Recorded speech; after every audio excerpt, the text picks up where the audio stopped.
வணக்கம். ஆடிட்டர் கிருஷ்ணன் பேசுறேன்.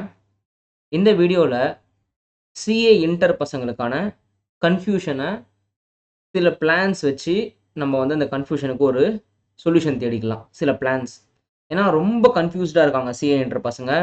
நான் புரிஞ்சுகிட்ட வரைக்கும் இது நடக்குது. இந்த கன்ஃப்யூஷன் இருக்குதுன்ற மாரி. மேபி இது வந்து ஒரு மாரி நெகட்டிவான சொல்யூஷனா கூட இருக்கலாம். இது அதாவது நார்மலா நான் இது மாரிலாம் பேசவே மாட்டேன். ஆனா இது கொஞ்சம் இப்படி நடந்தா எப்படி? இப்படி நடந்தா எப்படின்ற மாரி ஒரு வீடியோ. ஸோ கொஞ்சம் நெகட்டிவிட்டிய பேசி அதுக்கு சொல்யூஷன் தரலாம். பிகாஸ் வேற வழியே இல்ல. இப்படி தான் சொல்யூஷன் குடுத்தாகணுன்ற மாரி தான் இப்ப நான் பேசப் போறேன். ஸோ இப்போ 2 குரூப்பும் படிக்க ஆரம்பிச்சாங்க. 2 குரூப்பும் படிச்சாங்க. ஆனா 2ண்ட் குரூப் படிச்சு முடிக்கும்போது 1 குரூப் மறந்து போச்சு. ஆக்சுவலி மறந்து போகல. பட் மறந்து போன ஃபீலிங் அவங்களுக்கு இருக்குது. அந்த கான்ஃபிடன்ஸ் கம்மி ஆகுறனாலேயே 1 குரூப் மட்டும் படிச்சா போதும். 2ண்ட் குரூப் எழுத தேவையில்லன்ற மாரி ஒரு முடிவு எடுத்துட்டாங்க ஜான்வரிக்கு. சரி ஓகே முடிவு எடுத்தாச்சு. நான் ஜான்வரிக்கு ஒரு குரூப் தான் நல்லா எழுதப் போறேன். 2ண்ட் குரூப் வந்து நேம் சேக்கு போய் உட்கார்ந்துட்டு வரப்போறேன். ஆர் நான் எழுதவே போறதில்ல. இந்த மாரி 2 முடிவு எடுத்திருக்காங்க. சரி ஓகே. உசுர குடுத்து 2 மாசத்துல ரிவிஷன் பண்ணி ஜான் 25 எக்ஸாம் எழுதுறோம். ஜான் எக்ஸாம் எழுதி முடிக்கும்போது ஒரு மாரி ஜான்வரி மாசம் கடைசி ஆயிடும். எழுதி முடிச்ச உடனே. அதுக்கப்புறம் ஒரு 3, 4 நாள் ரெஸ்ட் எடுத்துப்பாங்க. இவங்களே இவங்களுக்கு ரெஸ்ட் குடுத்துப்பாங்க. ஏன்னா, எனக்கு தெரிஞ்சு போன 2024 மார்ச் மாசத்துலருந்து படிக்க ஆரம்பிச்சிருப்பாங்க. கிட்டத்தட்ட ஒரு 9, 10 மாசம் பயங்கரமா படிச்சதுனால, இவங்களுக்கு ஒரு ரெஸ்ட் தேவைன்றதுனால இவங்க ரெஸ்ட் குடுத்துப்பாங்க. ஏன்னா ஒரு குரூப்புக்கு இப்போ 9 மாசம் செலவு பண்ணி படிச்சிருக்காங்கல்ல. 3 பேப்பர் 3 சப்ஜெக்ட்க்கு 9 மாசம் செலவு பண்ணியிருக்காங்க. ஆவரேஜா ஒரு சப்ஜெக்ட்க்கு 3 மாசம்ன்ற கணக்குல தான் வருது. மேபி 2ண்ட் குரூப்ல ஒரு பேப்பர் எக்ஸ்ட்ரா கூட படிச்சிருக்கலாம்னு வச்சுக்கோங்களேன். ஸோ இவங்க ரெஸ்ட் குடுத்துக்கிட்டு ஒரு மாரி பிப்ரவரி 1 வீக்ல ஆரம்பிக்கிறீங்கன்னு வச்சுக்கோ. ஒரு மாரி பிப்ரவரி கடைசியில ரிசல்ட் வந்துருது. 1 குரூப்போட எக்ஸாம் எழுதின ரிசல்ட் வரும்போது, இப்போ அதுல 2 ஆப்ஷன் இருக்கு. ஒண்ணு சக்சஸ், இன்னொன்னு நான் சக்சஸ். அப்போ ஒருவேள ஆப்ஷன் பி ஆயிடுச்சுன்னா, என்ன பண்றது? ஏன்னா பிளான் என்ன? நான் வந்து 9 மாசம், 10 மாசம் படிச்சு ஒரு குரூப் எக்ஸாம் எழுதியிருக்கேன். ஆனா மே, ஜூன் எக்ஸாம்ல நான் வந்து 2ண்ட் குரூப் எழுதிருவேன். இதான் பிளான்.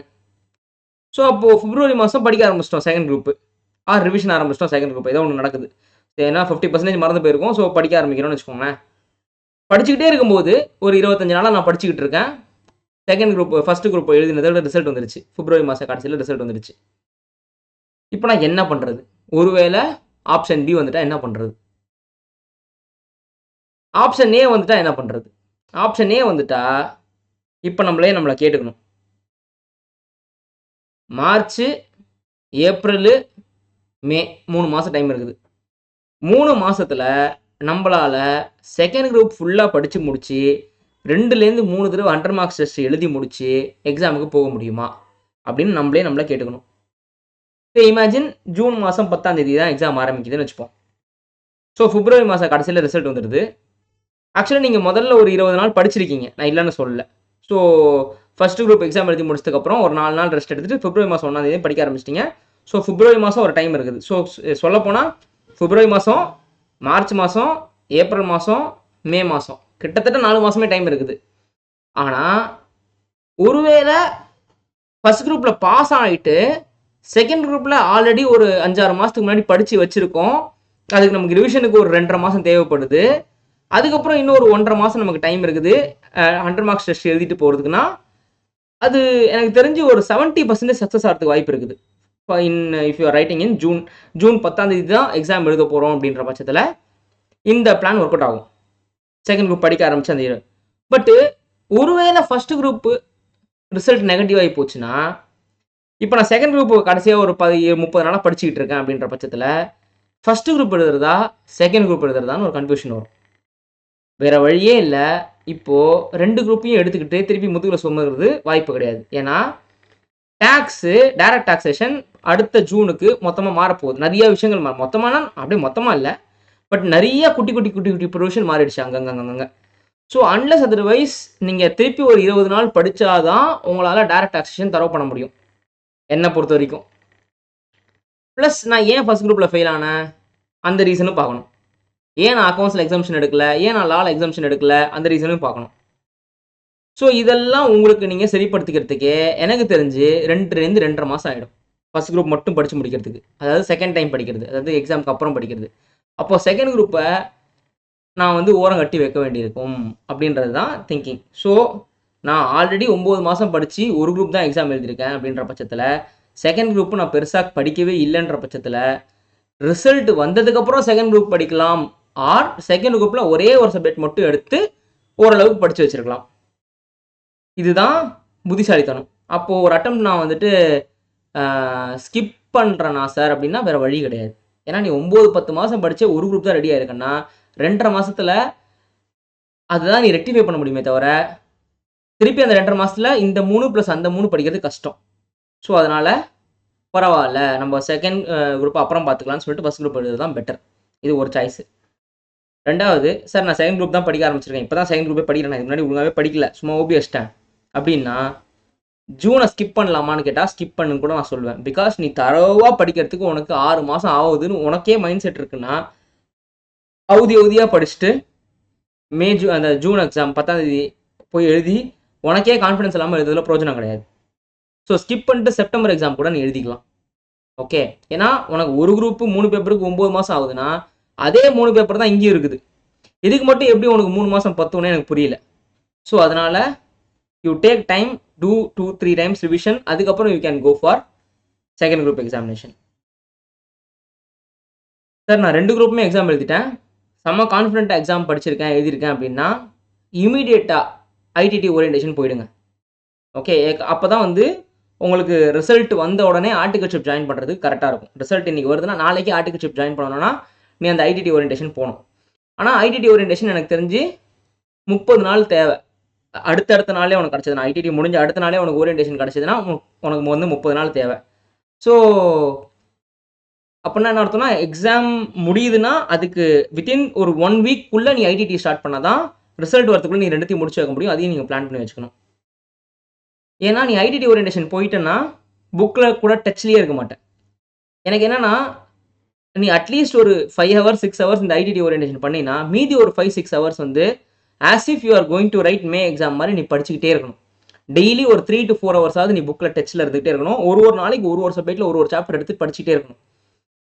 ஏன்னா ரிசல்ட்டு பாஸ்ன்னு கண்ணில் பார்க்குற வரைக்கும் நீ பாஸ் கிடையாது. ஸோ அதுக்கப்புறம் அதாவது ரொம்ப நாள் ஆச்சு தொட்டுட்டு அதுக்கப்புறம் திருப்பி படிக்கிறது கஷ்டம். சார் என்ன சப்ஜெக்ட் தான் இப்போ படிக்கிறது அப்படின்னா, முக்கியமாக டைரக்ட் டாக்ஸேஷன் படி. ஏன்னா நீ படித்த சிலபஸ்ஸு இப்போ அவுட் ஆஃப் சிலபஸ் மாதிரி, அதாவது அவுட்டேட்டட் சிலபஸ் மாதிரி. ஏன்னா நீ இப்போ உள்ளே வரும்போதே வேறு ஸ்லாப் ரேட்டில் தான் இருக்க போகுது. இப்போ இன்டர்வியூவில் வந்துட்டு ஒரு கேள்வி கேட்குறாங்க, இவ்வளோ ரூபா சம்பளத்துக்கு என்ன டேக்ஸ் வரும் கேல்குலேட் பண்ணி சொல்லுன்னா, நீ படித்த அசஸ்மெண்ட் இயர் வேறு அசஸ்மெண்ட் இயர், இப்போ இருக்கிறது வேறு அசஸ்மெண்ட் இயர்.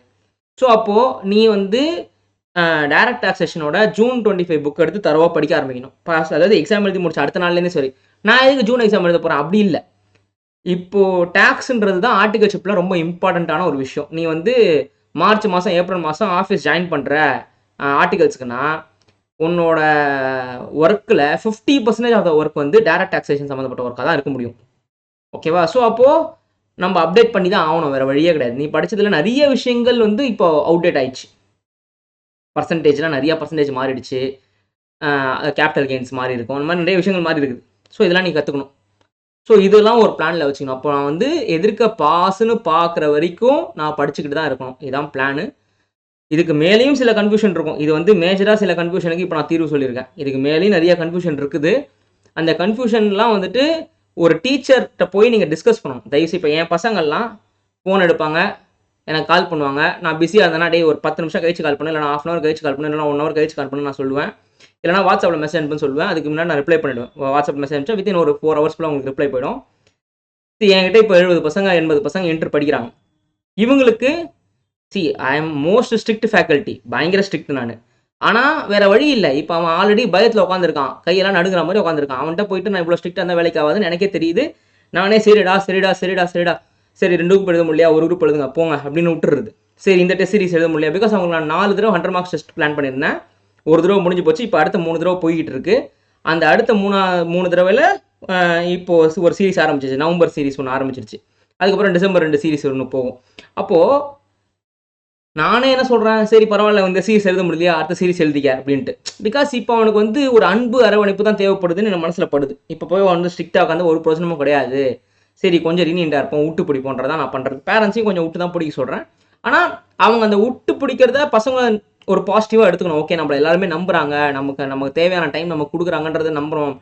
அப்போ நானே அதான் சொல்கிறேன், நீ எழுதினா சரி ஓகே 2 குரூப் பிளான் பண்ணேன், இப்போ ஒரு குரூப் தான் எழுத போகிறேன்ற, எழுதினா 100% பாஸ் ஆன மாதிரி எழுதணும்டா, டாக்ஸ் எக்ஸாம்ஷன் வர மாதிரி எழுதணும்டான்னு தான் எல்லாருக்கும் சொல்கிறது.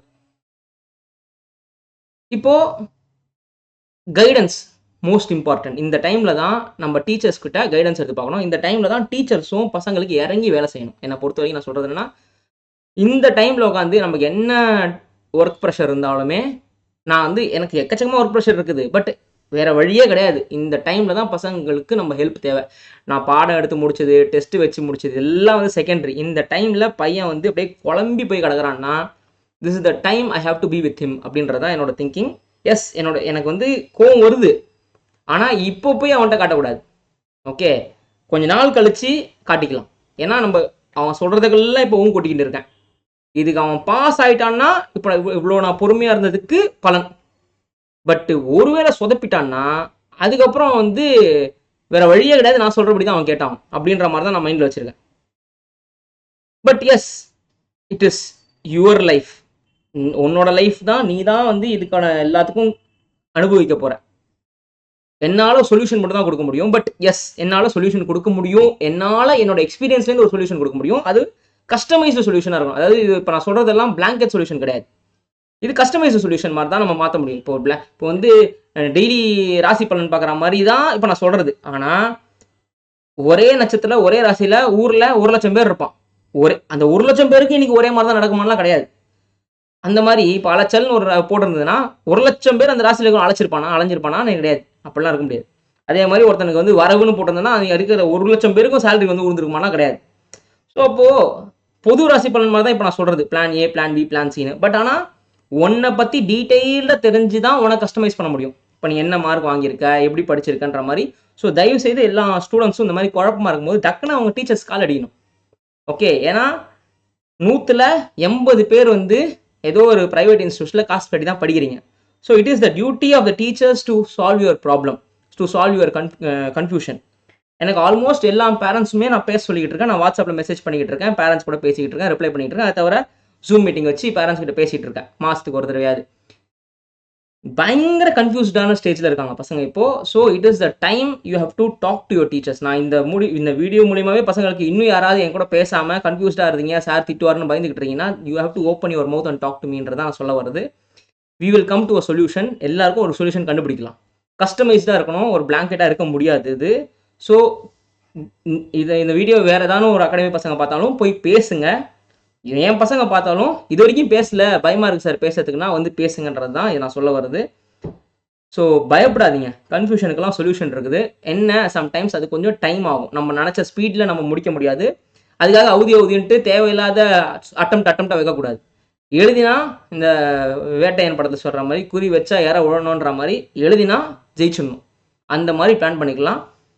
அட்டெம்ப்ட் தள்ளி போகுது சார், அதனால சும்மா ஒரு அட்டெம்ப்ட் கொடுக்கட்டோமா சார்னு தயவு செய்து உங்களை டீக்ரேட் பண்ணிக்காதீங்க. அப்புறம் அதாவது நான் வந்து 2 குரூப் சும்மா போய் எழுதுங்கடா, செகண்ட் குரூப் சும்மா போய் எழுதுங்கடா, அது ஒரு அட்டெம்ப்ட் கணக்கு. ஓகேவா சார், நான் ஃபர்ஸ்ட் குரூப் ஃபர்ஸ்ட் அட்டெம்ப்ட்ல பாஸ் பண்ணேன், செகண்ட் குரூப் அடுத்த அட்டெம்ப்ட்ல பாஸ் பண்ணேன் அப்படின்றதோட நீ ஓரளவுக்கு படிச்சு முடிச்சிட்டடா அதனால போய் எழுதுறான்னு சொல்றதுக்கும் ஒண்ணுமே படிக்காம போய் எழுதுற அப்படி சொல்ல வரேன் நான். இவங்க எல்லாருமே ஒரு தடவையாவது எல்லா சப்ஜெக்ட் 100 மார்க்ஸ் டெஸ்ட்டும் எழுதியிருப்பாங்க, செகண்ட் குரூப்புக்கு சொல்கிறேன். அதனால நான் போய் ஒரு தடவை எழுதிட்டு வாடா, நீ ஆல்ரெடி ஒரு 100 மார்க்ஸ் டெஸ்ட் எழுதிட்டடா, உனக்கு தெரியும்டா, உனக்கு ஃபுல் போர்ஷன் படிச்சிட்டடான்னு படிக்காம யாரையும் நான் போய் எழுதுன்னு சொல்லவே மாட்டேன். ஒரு தடவையாவது படிச்சிருப்பான், ஒரு தடவையாவது 100 மார்க்ஸ் டெஸ்ட் எழுதியிருப்பான், அதுக்கப்புறம் தான் அங்கே சொல்றது. ஆனால் இவனுக்கு அந்த கான்ஃபிடன்ஸ் கிடையாது செகண்ட் குரூப்ல, ஃபர்ஸ்ட் குரூப்ல தான் கான்ஃபிடன்ஸ் இருக்குதுன்ட்டு. அந்த மாதிரி பசங்களை தான் போய் தலையை காட்டுவாங்க நான் செகண்ட் குரூப்லன்னு சொல்றேனே தவிர, அது பொதுவா எல்லாரையும் போய் ஒரு அட்டெம்ப்டை வேஸ்ட் பண்ண நான் சொல்ல மாட்டேன். ஏன்னா மனசு எப்படின்னா ஃபெயில் ஆனால் வலிக்கும். ஃபெயில் ஆறான்னு தெரிஞ்சு ஃபெயில் ஆனால் கூட பரவாயில்ல, ஃபெயில் ஆக மாட்டோம்னு தெரிஞ்சு ஃபெயில் ஆனால் ரொம்ப வலிக்கும். அதனால நல்லா படிச்சு ரெடி ஆகிட்டு போய் எழுதுறது பெட்டர் என்னை பொறுத்த வரைக்கும் நான் சொல்றேன். அதனால ஒரு அட்டம் ஸ்கிப் பண்ணா கூட தப்பு இல்லைன்னு தான் நான் சொல்வேன். அண்ட் டீச்சர்ஸோட கைடன்ஸ் ரொம்ப இம்பார்ட்டன்ட். செல்ஃப் ஸ்டடி பண்ற பசங்க இப்போ நான் சொன்னதுலேருந்து உங்களுக்கு எந்த அளவுக்கு புரிஞ்சுக்கிட்டதோ அதை நீங்க எடுத்துக்கங்க.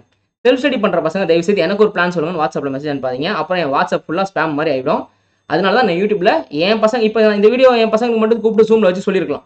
நான் இது ஏன் சொல்கிறேன்னா, இதனால சில செல்ஃப் ஸ்டடி பண்ணுற பசங்களுக்கு பிரோஜனம் இருக்கும். ஆனால் பிளான்ன்றது நீங்கள் தான் உங்களுக்கு போட்டுக்கணும். கைடன்ஸ்ன்றது நீங்களே உங்களை கேட்டு வச்சுக்கணும். ஸோ இது வந்து ஒரு ஜென்ரல் கைடன்ஸ் நான் கொடுத்துட்டேன். இந்த ராசி பலனுக்கு கொடுக்குற மாதிரி கொடுத்துட்டேன்.